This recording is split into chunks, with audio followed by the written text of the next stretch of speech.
Hey, what's going on, everyone? This is Jay Nacombe, and welcome to the Wholesale Masterclass. And in today's video, I'm going to show y'all what to do in order to get your next deal, right? So, we already learned about the foundational principles. We talked about mindset. And in this video, I'm going to talk to y'all a little bit on the steps you need to do to secure your first deal. But before you do that, I'm going to show you the fastest way and the best way for success. All right. So let's get right into it. Now, I'm going to teach y'all about something called reverse wholesaling. Okay. So this is what I wish I should have did when I first started to avoid a lot of common pitfalls. I messed up at least like 2 or 3 contracts when I first got started. And that's because I was trying to do it the traditional method versus the reverse wholesaling. So, had I known this method and had I had a mentor to teach me this method, I could have made at least $40,000 to $50,000 more. So, here's what we're going to cover. Essentially, reverse wholesaling, I'll just let the cat out the bag. It's where you find your buyer first, okay? So we're going to show you exactly what to do before you go ahead and get that deal under contract. We want to make sure we secure the bag first. Now, once you do that, you got to talk to them. You got to build a relationship, figure out what they want, right? You being a personalized shopper.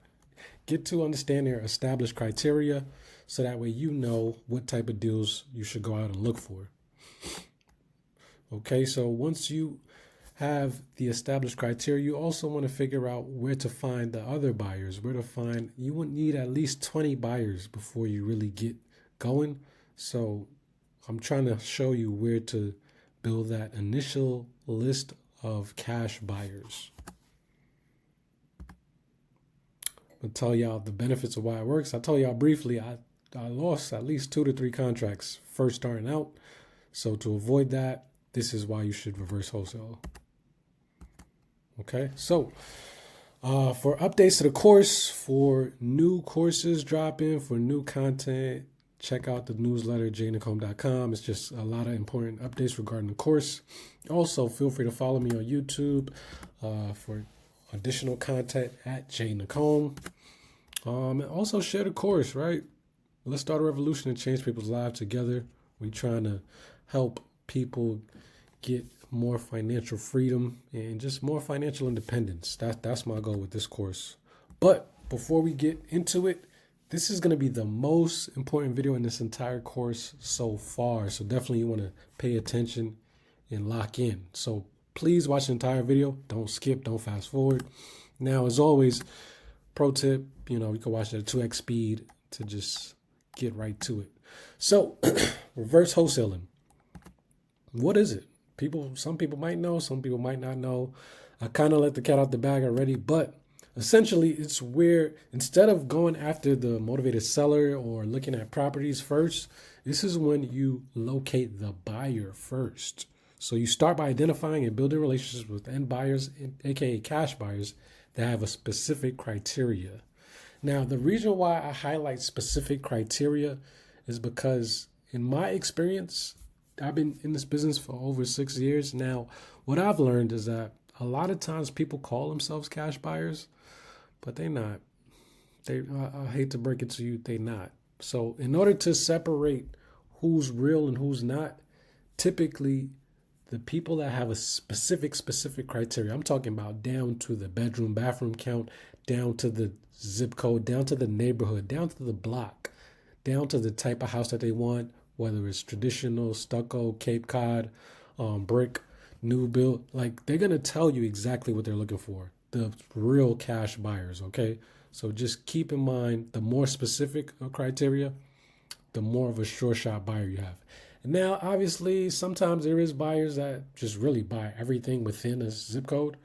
So keep that in mind, but 9 times out of 10, the more specific criteria you have, the better of a buyer you have. All right.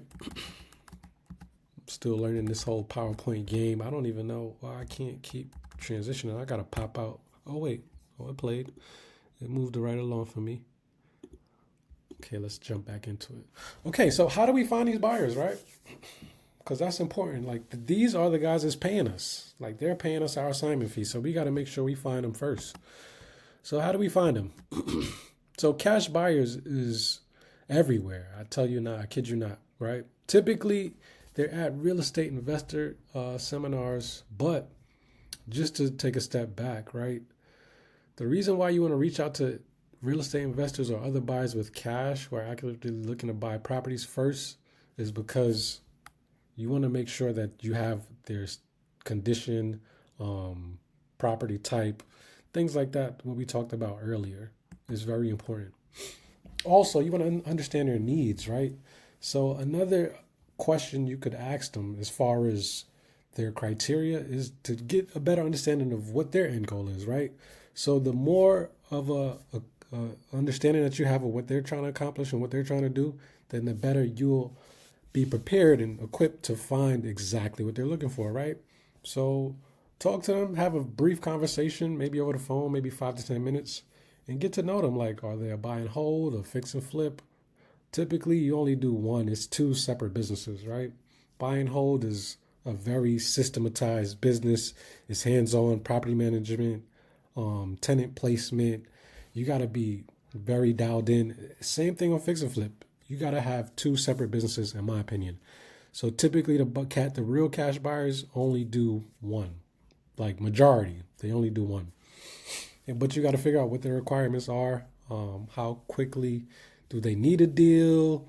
How often are they buying? What type of margins to expect, right? So if they're a buy and hold, you want to ask them like, what percentage of ARV are you buying at? Does it need, are you buying full renovations, or are you just buying turnkey stuff or just light cosmetics? So you want to get a good understanding. The more questions you ask, the better. I know when you're first starting out, it's kind of hard because you don't know what to really ask for, but I would just try to just ask questions as much as possible. And what I'm gonna do is I'm actually gonna I'm gonna attach a questionnaire just to give y'all 10 questions to really be prepared and more prepared when you have these conversations. Because again, these cash buyers are very busy, but they also want to help you, right? Because the more they help us, we help them. So it works hand in hand. But at the same time, we don't want to waste people's time just getting on the phone and not knowing what to say and just trying to sound educated when you're really not. So what I'm gonna do is I'm gonna attach a questionnaire to help y'all just facilitate the conversation and make it flow better. I think that will help. I just came up with that on the fly, so yeah, I think that'll help for sure. Again, also you want to find properties that match, right? So once you finally nail down their criteria, that's when you go ahead and begin going after property owners and motivated sellers and start doing your marketing, whether that's cold calling, text messaging, we're putting out bandit signs for distressed properties that fit their needs, right? So it can be all different type of strategies. Driving for dollars is my favorite. It just requires time, energy, and grit.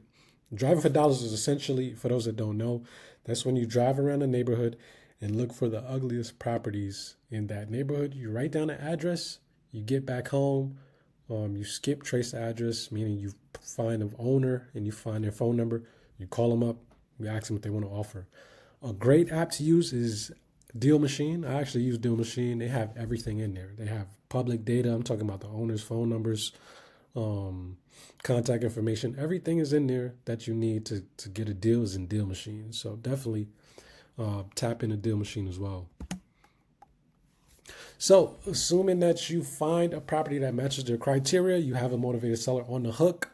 Talk to the cash buyer. Say, hey, I got something. So a seller's seriously interested in selling. What do you think I should buy it at? And you basically use him as leverage to help you navigate through the process, right? So once you lock up the property, meaning you get the property under contract, assuming y'all agree on a price, that's when you have it under contract and you know for sure that the end buyer is interested. The reason why you lock up the property is because you're essentially working on behalf of the cash buyer. So you have a different level of confidence as opposed to just marketing for deals first, not knowing if you have a deal or not knowing if it's going to close because you don't actually have a buyer, right? So this way is much more of a surefire way to close a deal. It's less stressful because you already secured your profit from the jump by securing the cash buyer, seeing what he's going to buy it, and just negotiate based off his price. So just using that example, right? Let's say you're driving in a neighborhood. Your cash buyer says, look, I'm a fix and flipper. I just need an ugly property. I just need something that needs a total renovation. I don't care. I'll fix it. If the roof is caving in, I'll buy it. So you'd be like, okay, all right, well, I'll go to that zip code. Let's just say it's a zip code such as 21215, right? In Park Heights, Baltimore. You drive that neighborhood, you drive every block, and you actually find one, right? You find a couple. You put them in Deal Machine or you write them down. Once you have at least 100, I would say the contact rate should be around 8%. Once you talk to somebody, you finally get them on the hook, and they actually want to sell. That's when you say, yes, me and my partner are interested. We're looking for properties. Try to get the price out of them. Once you have a price, that's when you get back to the cash buyer and say, look, this is what I got. This is the address. I almost, I'm in negotiation. What you think? Is this something that you're interested in? Does this still fit your criteria? Because even though they tell you their criteria, sometimes they might try to you never know. They might have a lot of other flips going on. They may not try to want to buy right now, which is also good to figure out as much information up front before you start doing the work. But regardless, it's still good to get back to them and just see if they're still interested in buying. If not, that's cool, but it'll help you because they can still help you negotiate. Regardless if they buy it or not, it's going to help you find the exact deal. So with their assistance, with your cash buyer's assistance, you lock up the property, and that way you know that you have a deal, right? So once you lock up the property and you got the property signed with your purchase agreement, which we have in the First Flip Family course, it's in the classroom section. You can use that exact same purchase agreement to lock up the property with the motivated seller.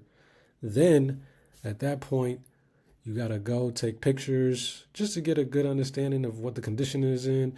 Once you've got all of that information, that's when you go back to the cash buyer and say, look, I got the property that that we talked about. I finally negotiated, because it takes time. It's not going to happen on the first call. 9 times out of 10, you're going to have to follow up. With real estate, we're talking about probably their biggest purchase or their biggest sale of assets, probably their only asset. So you definitely got to be patient, but persistent as well. So you follow up. Let's say 2 months from now, you finally lock up the property. That way, that's why you still got to follow up on both sides, right? You got to follow up on the motivated seller side because you got to nurture them and be ready to buy the property when they're looking to sell at their time, right?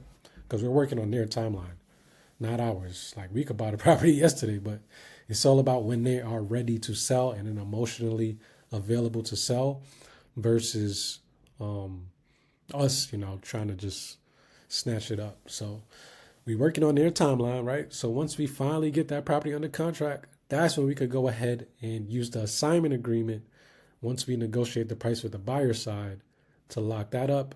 And then you make the difference between the purchase agreement and the assignment agreement. And that's how you complete the deal. And you get that bag. Secure the bag, baby. All right. So just to take a step back, right? So the traditional method of wholesaling works like this. Typically, you do some form of marketing, whether that's driving for dollars, whether that's text messaging, whether that's direct mail, bandit signs, whatever source or marketing method you choose, and you get a motivated seller that's interested in selling their property, right? Once you finally negotiate with them, you agree on a price. Let's just say you lock it up for $250,000, right? That's when you go ahead and you talk to the cash buyer and say, look, I got a property under contract. The price is $265,000. So the cash buyer likes it. He's interested, but he's like, I like it, but I like to be at 260. And then maybe you do a little negotiation, or you just happy, like, oh wow, 10,000. You might play around a little bit, like, I'll think about it, but let's do it. Let's lock it up. After an hour or two, then let's lock it up, right? So you get the purchase agreement signed with the motivated seller, then you get the assignment agreement signed with the cash buyer, and you close the deal, right? But in my personal experience, this is more risky because you don't know if $250,000 is a deal or not. Now, granted, a part of my wholesale masterclass, I'm going to teach you market mastery, and I'm going to teach you the foundational principles on how to evaluate a deal, how to run your numbers, and how to calculate the best offer. But I'm telling you, the best way to secure the profits is this way, where you find the buyer first. Then, based on their criteria, you go ahead and find the property at exactly what they want. Then you connect the buyer and the seller, you close the deal, assign the agreement, and you make some money. Right? The average deal is $15,000. Remember that, y'all. So, criteria. Like, what is criteria and why is it important? So, here's an example. Oh no, it's not that. So, criteria, specific as F. I'm going to leave it at that. When talking to potential cash buyers, it's important to be able to distinguish between who is an actual buyer versus another wholesaler. One of the best ways is asking for their criteria. I said that earlier. Criteria is super, super important. Again, not all buyers have criteria, like specific criteria, but the ones that are experienced, they got specific criteria. So that's good to know. Now, typically, real cash buyers will provide you a very specific criteria, like location, parts of the city, property type. Some only like small multifamily versus townhome single family, etc., etc. Condition, turnkey, cosmetic, or just needs a full, complete gut rehab. Sometimes, not all the times, but sometimes they'll give you a price range. Like, look, I like to stay in this under 250,000, or I like to be 80% of ARV. So again, everybody's different. Everybody has their own criteria, because you got to remember, each cash buyer is their own separate business model. Some may do buy and hold, some may do fix and flip. Some may do like short-term Airbnb rentals, depending on your market. Some may do like midterm rentals. So it's just all based on their business model, right? So I'm not going to get too deep into like numbers and stuff like that, but this is just a quick little nugget, right, as far as values. So after repair value, the definition of that is that a buyer may provide a desire to only look at target properties within a percentage. So let's say, for example, a buyer may only want to purchase properties with an ARV of 300,000, meaning after repair value. So they may only want to purchase at 70% of ARV, which means the purchase price should be around 210,000 or less. So look, let's say the buyer says 300,000 is their ARV, right? Now he says he only wants to be around 70% of that, right? Which is cool, but you got to keep in mind your profit, right? So if he wants to be at around 210,000 or less, that means you're going to sell it to him at that price. So that means you got to be lower than that 210,000, right? And again, we're going to go a lot more into this in market mastery. So I just wanted to give you just a little sneak peek behind the scenes of what we're going to cover in a later module. But that's essentially after repair value, because I'm going to show you an example where this guy is talking different, terminologies, and I don't want y'all to feel lost and not included. So, I can't move this camera. So the next slide is the exit strategy, right? I just told y'all, fix and flippers, they tend to pay less because it's so risky, right? They gotta factor in like loan amount, like loan holding costs, lender costs. They gotta pay so much bread. Versus buy and hold, they typically pay more because they're thinking long term. They're not looking for a quick ROI. Like it's just a different strategy, right? And they're gonna put less money into it. They're gonna renovate it a lot less. So let's just say the same property that the ARV is 300,000. This fix and flipper may want to purchase at 70,000, right? But a buy and hold guy, they want to. The reason why they want to purchase at 70% to get it at 210, so they can put 30 to 40,000 into it. Again, this is just rough numbers, right? Versus buy and hold, he could maybe get it at 80 to 85% ARV, and because he is only going to put that 15,000 in it. So it's a totally different strategy, totally different business, and obviously they're able to pay more, which means that potentially you can make more money based on obviously your negotiation skills and how you getting these properties under contract. Right? So understanding these criteria allows you to source properties that meet your buyer's needs, which is important. I'm pretty sure I left out something else. There you go. Allows you to source, what? Okay, let me start over. Understand this criteria allows you to source properties that meet your buyer's needs, making it easier to sell the deal and increase your chances of repeat business with the same investors. So I can't stress the importance of this enough. Like when it comes to real estate investing, it's such a niche market. Like most cash buyers know each other. I know in Baltimore, I'm sure in like other mid markets around the country, it's probably the same exact thing. But at the end of the day, you're going to run across the same investors all the time. So the thing about it is once you figure out like the few buyers that actually buy, like once you start selling them deals, like you could continuously just increase your chances and continuously do business with them, right? And continuously make a name and a brand for yourself. But I would say the most money you're going to make is with a new investor. Because granted, they're willing to take more chances. They don't really know as much. And they're more optimistic, to be honest with you. They're more optimistic about real estate. They haven't been burnt as much as these experienced investors out here. So that's just a quick little tip on new investors versus old investors. But when you first get started out, I would highly, highly recommend you work with an experienced investor. That's going to definitely just create some momentum in your business. Because in the beginning, you just want momentum.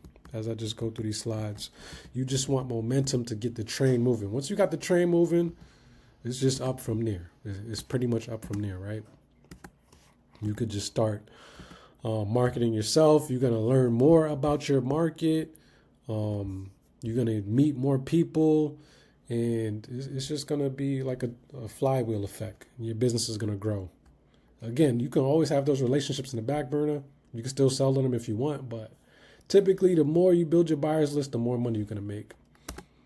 Now, I just wanted to show y'all a quick little example of what I'm talking about as far as buyer criteria, right?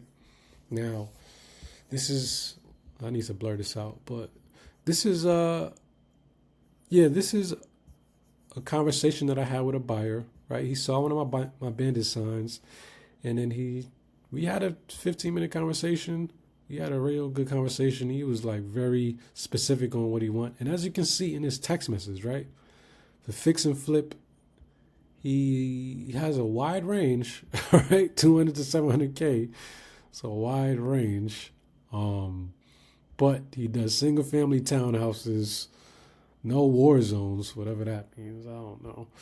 But he prefers like city, counties, and these specific zip codes, right? And he also does buy and hold apparently. So yeah, he has a very, very, I wouldn't say specific as far as price, but definitely as far as location, right? He has it down to the zip code, which is pretty good. Which is pretty good. And I like working with people like that know what they want. So this is a good buyer right here. So this is what you should see. This is what you should get from your buyers. 9 times out of 10, not all the time, but most times you should get this. So now where are these buyers at? So that buyer that I just that you saw the text from, right? I got him from a bandit sign. I like to put out bandit signs. A lot of people don't do it as much. Back in the day, that was like one of the first. I don't know, for those that don't know, the bandit signs are the We Buy Houses signs that you see in the side of the road. I like to put those out. So yeah, a buyer saw that and he called me. He was like, "Hey, what's up, man? You invest? I'm looking to buy." So that's one way to find them, right? Bandit signs. Another way is a local real estate investor association. These are pretty much networking groups for real estate investors. They often host regular meetings, seminars, and events where investors come together to discuss deal strategies and opportunities. Most are free, but these groups can be found on meetup.com. And I concur that. I would highly, highly recommend to find a free real estate event or real estate seminar, because that's actually the first thing I did when I first was working at my government job. I went on meetup.com. I went to a real estate networking event, and I met some really interesting people there. So definitely, if you want to go on here, you got to put in real estate, and then you got to put in your city. So let's just do it since we on here. This is Baltimore Real Estate Investor Networking Event. This is online. I don't really like online. I like in person. I'm more of a tangible in person guy. So let's put in person. Hybrid. Cincinnati. Real Deal. I'm gonna give Real Deal a shout out. This is I think Charles Blair. Yeah, there we go. He got the second largest meetup group in the nation. Yeah, he been doing it for a minute. He been doing it for at least 10 to 20, probably since the early 2000s. Yeah, Charles Blair, I think he got a YouTube channel and all that, man. So definitely, yeah, I'm all about abundance. So give my boy Charles some love. And he taught a lot of real estate investors over the years, especially in Baltimore, for sure. For sure. If anybody investing in Baltimore, they know who Charles Blair is. That's a fact. But yeah, they got them every month, and it's free. The best part about it is free.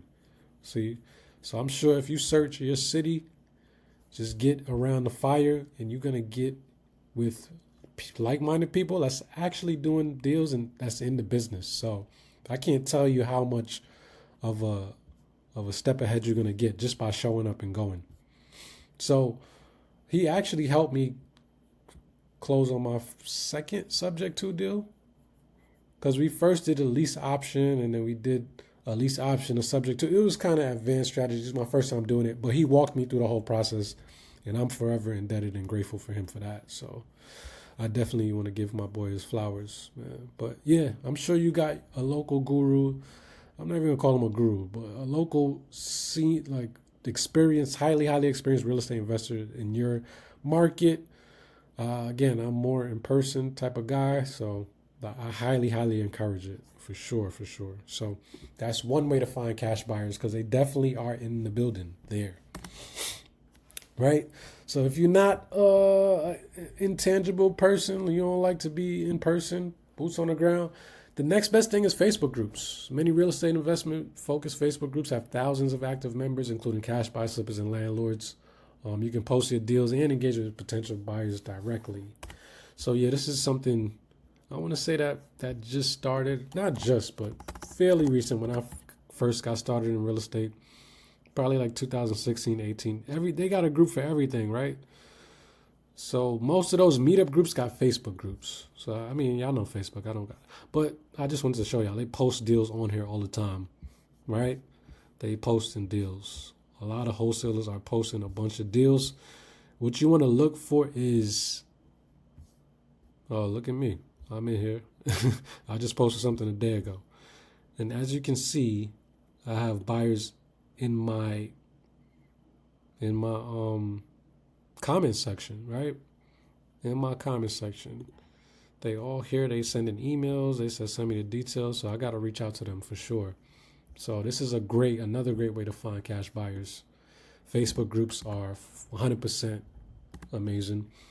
You just got to be careful, because there's a lot of wholesalers on there too that's looking to snake deals. But I'm not going to give no attention to that. Another way to find cash buyers is LinkedIn or other forms of social media, right? LinkedIn is another great place to find professional investors. We talking about guys that's doing big commercial deals, or just doing regular fix and flips, just like you and I.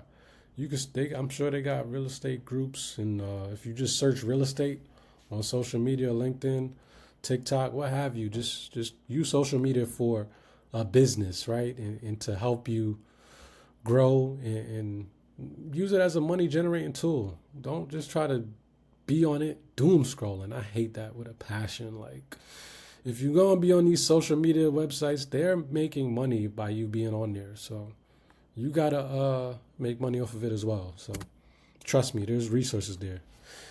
Another great way is real estate auctions, right?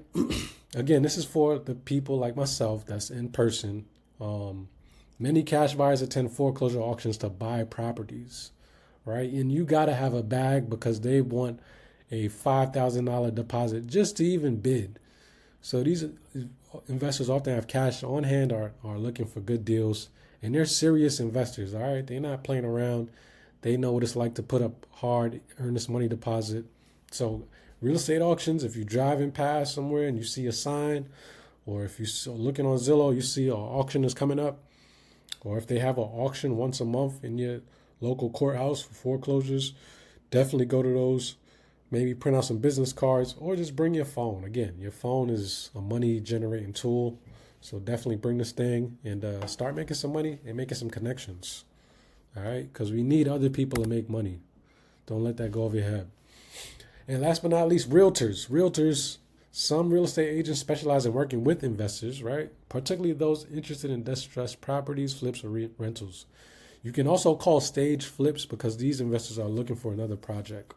So what I like to do, anytime I'm on Zillow or I see like a newly staged flip, I just like to call a realtor like, hey, I see you just have I see you just listed a beautiful property, I like the accent wall in there. You could just give them like a good tip or something specific to show that, that you're serious, like you be authentic and genuine.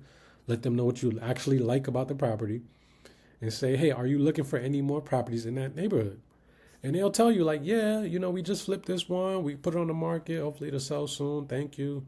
If you got any other properties or if you're looking for something, bring them my way. But that's when you got to let them know, like, look, I'm a wholesaler.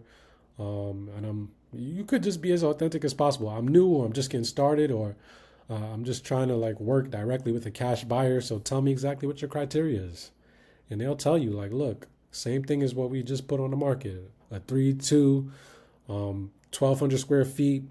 And they'll let you know. And again, the more specific, the better to help you go for exactly what they're looking for. So realtors listings are a great way to get cash buyers because a lot of times the realtors can be the cash buyer as well, flipping their own properties. So, and public data. So we live in the information age, man. It's crazy how much things are available to us at our fingertips. And another thing that is available is cash buyers. So I mentioned Deal Machine earlier, right? So the beautiful thing about Deal Machine is you can actually build a buyer's list or any type of list. You could build a seller's list, a buyer's list. You could build a list right inside of Deal Machine. There's other softwares like PropStream and other things like that. But yeah, you can pull a list of cash buyers, right? Once you have the list from cash buyers from in Deal Machine or PropStream or whatever software service you use, you call them up, say, hey, are you a cash buyer? I'm a wholesaler. I'm looking for tons of deals all the time. Tell me exactly what you're looking for. And he'll tell you. And just try to get at least 20 cash buyers. Once you have 20 solid cash buyers, that's when you could go out and start hunting. Right? That's the fun part. You start hunting for exactly what you know exactly what to hunt for, which is great. It's kind of like you ever bought, I forgot what they call it. I think it's reticular activating system. Anytime you buy a brand new car, for some weirdo reason, you start to see more of it. And it's because like your mind feeds you more of what you're focused on. So whatever you focused on, whether you focus on good energy or positive energy, whatever you focused on, it's just going to give you more of it. So if you talk to 20 cash buyers and they say, yo, I want a 3-2 that needs a ton of work in zip code 21215, then for some reason it's just going to constantly just appear to you, right? It's just going to be in high focus. So Yeah, this is why it's good to talk to cash buyers initially on to build that foundation of a strong cash buyers list. All right. So that's where the buyers hang out. So why do I recommend reverse wholesaling? AKA finding the cash buyers first. I'm gonna tell you why. Because you have a guaranteed buyer, right? So like I said earlier, traditional wholesaling, you first lock up the property on the contract and then you scramble to find a buyer. I was talking to somebody the other day about this.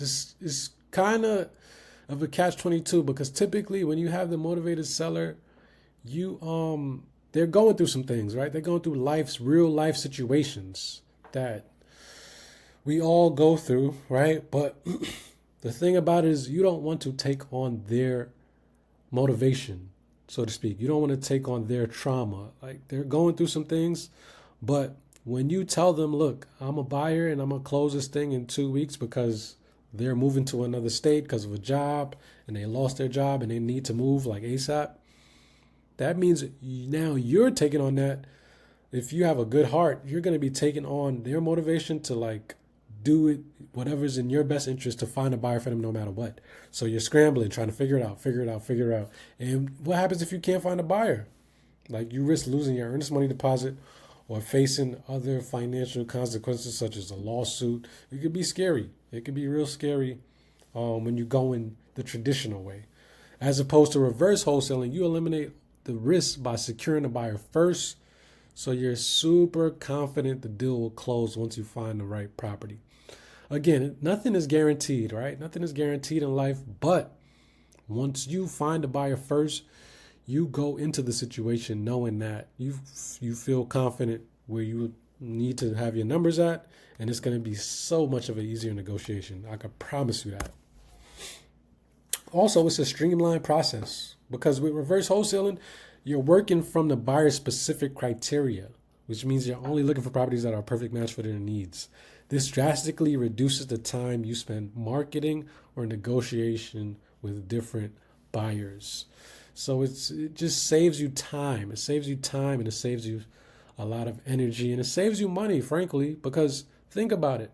Imagine sending out a direct mail campaign that's going to cost you a couple $100. Most time, 9 times out of 10, nowadays to send a solid direct mail campaign, it's going to cost you at least a minimum $1,000.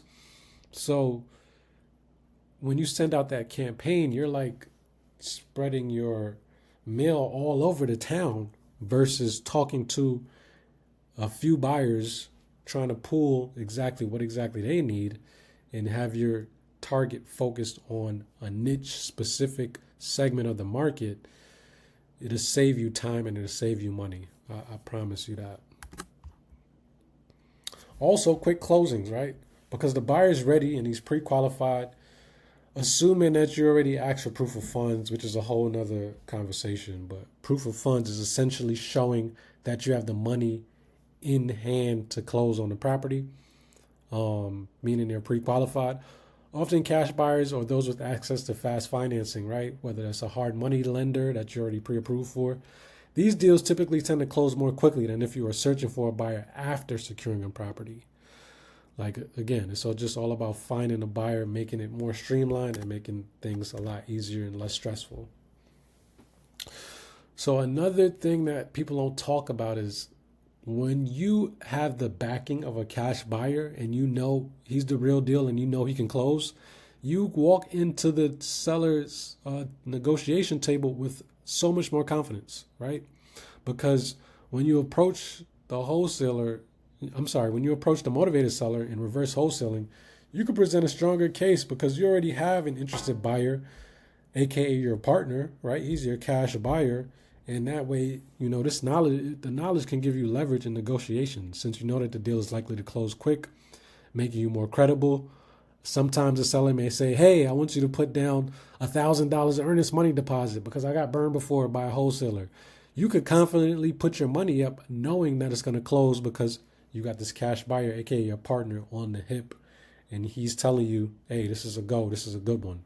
So I can't stress and urge this enough. Like, cash buyers, it puts you just in a better position for success all the way around. All right. So once you learn the buyer's preference, especially for new wholesalers, like working with an experienced buyer can teach you a lot about what type of properties and markets that are profitable, and accelerates learning and helps. What does it help? It helps beginners become more skilled at sourcing deals. Absolutely, absolutely. So, uh, for those that are in the Baltimore market, feel free to reach out to me, um, or anybody that needs help. Feel free to reach out to me. I'm a walk-in resource, but the best resource you have is your cash buyers. I cannot stress that more enough, right? That's your partner. That's literally your partner. He's going to be paying for you. He's going to be paying you. So, at the end of the day, build those relationships, get to know these people, and just try to get the wealth of knowledge directly from them. That's the best thing you can do. So, just to wrap things up as we land this plane, reverse wholesaling is so amazing because it teaches you how to be demand driven, right? Meaning you're finding the buyer first so you don't take on the anxiety of the seller. That's what I was talking about earlier. Because I swear I was talking to my homeboy about this the other day. Like a lot of times we, as wholesalers, we take on the motivations of the seller. We take on their life situations, whether they're going through a divorce, whether they just had somebody that they just lost. It could be tough. It could be stressful. Like I've had tons of sellers just cry, and right in front of me. I don't. And it's a tough position to be in, but at the end of the day, it's all about solving problems, and the best way to solve that problem is to find the buyer first. I promise you that.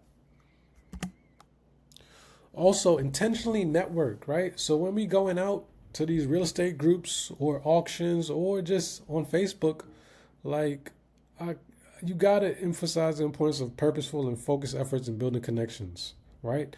The best way to build a connection is in person, right? Not just saying, "Hey, can I pick your brain?" Like no, try to lead with value. Like, "Hey, I'm a real estate investor and I'm looking for deals. I just need somebody to partner up to tell me exactly what they're looking for so that way I can find it for them."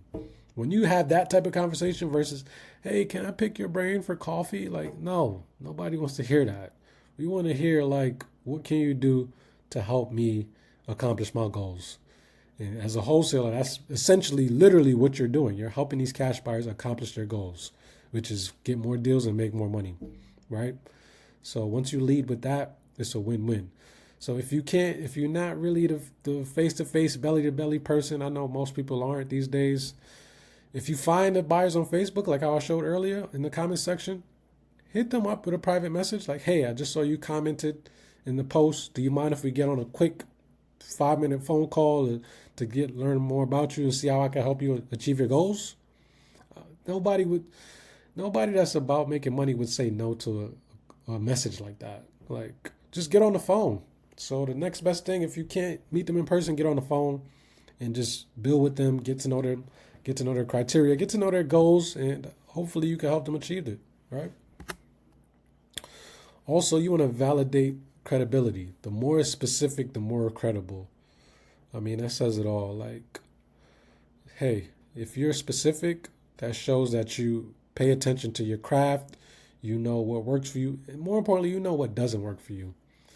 And when they say this doesn't work for me, you got to ask them why. You have to ask for feedback because they should be able to tell you why it doesn't work for them. That's so important. Targeted outreach. Relationships equals money. So when it comes to relationships, there's no way you can make money without another person. I'm trying to think like even if you're making money on the internet, another person is either buying a product or buying a service and they're making a decision, right? Either because of what you did or what you sold them or what you made or somebody else made it. Regardless, you're going to need people, you're going to need relationships. And with targeted outreach to figure out what they're exactly looking for, that's a money making formula right there. Money making, baby. Again, streamlined approach. You reduce the risk and you increase the success. For sure, for sure. Right? So, In summary, reverse wholesaling offers a safer, faster, and more efficient way to close deals, particularly for new wholesalers or those looking to streamline their business. All right, so to wrap this up, if y'all felt like I gave some value in this module 5 of reverse wholesaling, feel free to leave a review. Let me know what y'all think. Just tell me how I'm doing, how the course, how you liking it, what are some things we can improve on. Just give me your honest feedback because we're giving away special prizes, that's for sure. And I like to leave every module and sign out with a quote, right? And this one is pretty much simple. So the late great Nip, the late great Nip said the highest human act is to inspire. Okay, so look, we gotta go out there, we gotta get it, man, because life is short. And why not just go after your dreams? Okay, all right, I'll see y'all on the next module. Peace.